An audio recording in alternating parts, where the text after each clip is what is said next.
yoga. IVMasters.com. Today we're going to look at 6 questions from Digital SAT Test 2, Module 2B, the hardest set of math questions. Number 6 reads, an angle has a measure of 16 pi over 15 radians.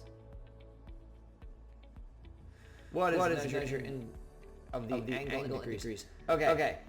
So I'm going to explain to you the relationship. Maybe this will help you to remember the relationship between degrees and radians. So first off, let's say if you had to add 1/2 and 1/3. If you add them up, what do you need to common denominator? Here you got to multiply by 3 over 3. Now you're allowed to multiply by 3 over 3 because 3 over 3 reduces to 1. 3 equals 3. And then here I multiply by 2 over 2. And 2 over 2 equals 1. When you multiply by 1, you don't change the value. So when the top equals the bottom, then you're allowed to multiply by those things, add them up, you get 5 over 6. Okay. Second thing, let's say you had to convert 3 hours to minutes. So you got 3 hours, and so there's 60 minutes. This little stoichiometry for every hour. Hours cancel. When you multiply this out, you get 180 minutes. Now let's say I had 120 minutes, and I had to convert that to hours. Now I can multiply this by 1 hour over 60 minutes. And now minutes cancel. And I wind up getting 120 over 60, and you're left with hours, so it's 2 hours. The point is, here I can multiply by 60 minutes over 1 hour, 1 hour over 60 minutes without changing the value. Because 60 hours equals 1 minute, 1 minute equals 60 hours. Okay. You'll see what I'm getting at. So what's my point?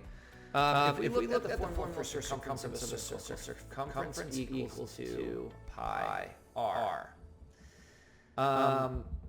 How many degrees are there in the circumference of a circle? There's 360 degrees. So I'm going to replace the C with 360 equals 2 pi r. Or you could say 360 equals 2 pi radians. So in other words, if you take the radius of any circle, multiply by 2, and then multiply by pi, that distance will get you all the way around the circle, 360 degrees.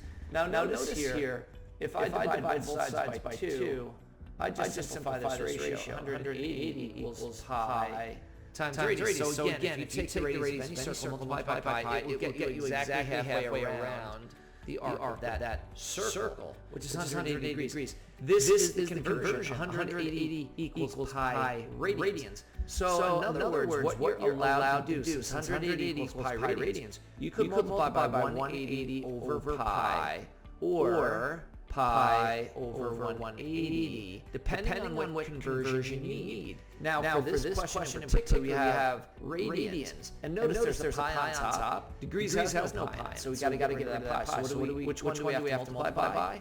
180 over pi. So multiply this by 180 over pi. Now my pi's cancel. And you'd have to say, how many times does 15 go into 60? It goes 12 times. And then you'd wind up doing 12 times 16, and you get 192 degrees. Is going to be your answer. Now if we had degrees and we had to multiply to get to radians, then we multiply any degree measured by 180 over pi in order to get to radians. Thank you for joining us today. If you like this video, click like it, share it with someone who has difficulty with radians and degrees. If there's any question you'd like to answer from any official PSAT or SAT or ACT, leave that comment inside. I'd be happy to shoot a video on it. Click subscribe so you don't miss anything. Check out our 1 minute video. It's on YouTube, IVMasters Learning Center, Test 2, Module 2B, the harder set of math questions. And they're the shorter videos below these longer videos. Have a great day.